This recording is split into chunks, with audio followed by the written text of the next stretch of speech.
This video is to explain the CAGED method, and what that is a way to map out major chords all over the neck of the guitar. There's a few things you're going to need to be familiar with before you attempt this. First of all, you're going to need to know 5 basic chords: the C major chord, the A major chord, the G major chord, E major, and D major.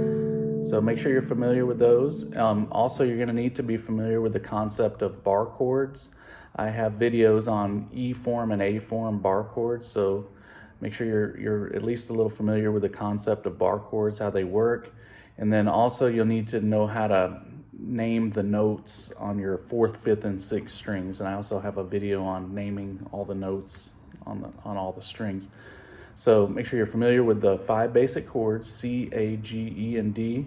Make sure you're familiar with the concept of bar chords and familiar with how to name the notes on the strings. Okay, what we're gonna do, we're gonna go through, I'm gonna take a C chord, and you're gonna learn how to make the C major chord 5 different ways, spanning the entire neck of the guitar. So what we'll do is start out with a basic C chord. That's your C form, okay? So that's the first way to make a C chord. All right, now the next one we're gonna do is an A form bar chord. Now the C and A forms share the same root, so the name of the chord is the note on the 5th string. That's your root of the chord. So the 5th string, 3rd fret is a C note. What we're gonna do now is replace your 3rd finger with your 1st finger, put your bar, reach over, make your A shape here. That's an A form bar chord, making another C chord though. So here's a C major one way, here's a C major second way, okay? And this will be going in the order of the word CAGED. That's why they call it the CAGED method. So C form, A form. Now the next one will be a G form. Okay, we're gonna make a C chord using a G chord shape. So what you want to do is know where the root is. The root on a G form chord is on the 6th string. So you're going to want to find the note C on the 6th string, which is the 8th fret. Build a G chord shape starting there. I would use your ring finger for the 6th string. And then you're going to put your bar on the 5th fret. Okay, now you've turned this G chord into a movable bar chord. So this is a C chord as well. Okay, and you'll notice where I put my bar, it's covering the same notes that your A form was covering. Now I'm just barring that spot.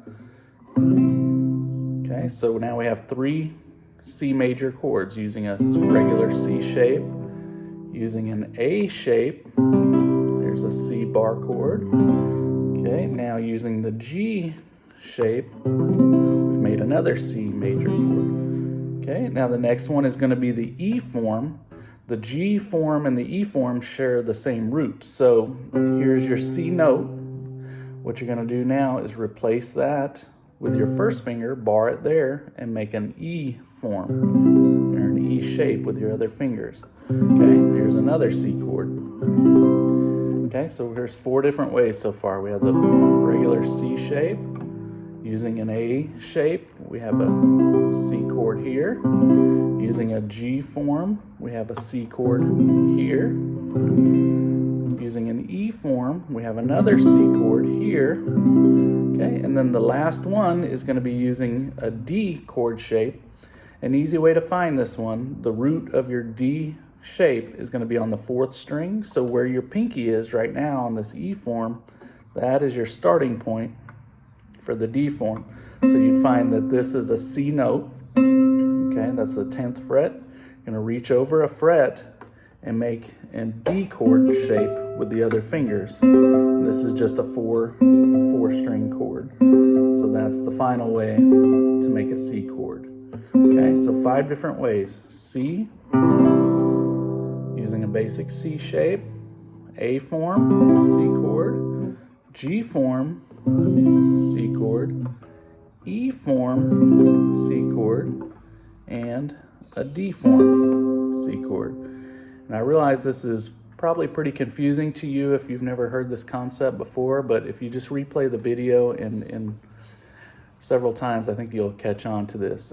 Takes a little while to get it, but once you do, it really opens up the whole fretboard. And you can do this with any chord. I used C as an example, but you can do this with any chord. So say, for example, you want to make a G chord 5 different ways. What you want to do is find the lowest G chord you can think of, which would be your basic G chord. Okay, so that's a G form G chord.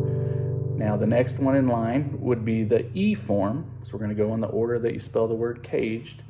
So now remember, the G and E form share the same root. Put your bar right here on the G note. There's an E form of a G chord. The next one would be your D form. Remember, where your pinky is on the E form is your starting point for the D form. So here's another way to make a G chord using a D form. Okay, now we're at the end of the word caged. We got to the D form. Now you'll start the word over. So the next form in line will be the C form. So when you make a C chord, remember your root is on the 5th string. So we're making G chords. So we're going to find a G on the 5th string. That's your 10th fret. Build a C chord shape with these 3 fingers. Put a little half bar there. There's a G chord using a C form. And you'll notice if you look at this part of the chord we're making right now, you're going to see the D form in it. They overlap each other. Okay, and then the C form and A form share the same root. So where your pinky is now on this C form, put your first finger, make your bar, build the A form, and there's your last G chord. So I just made G 5 different ways.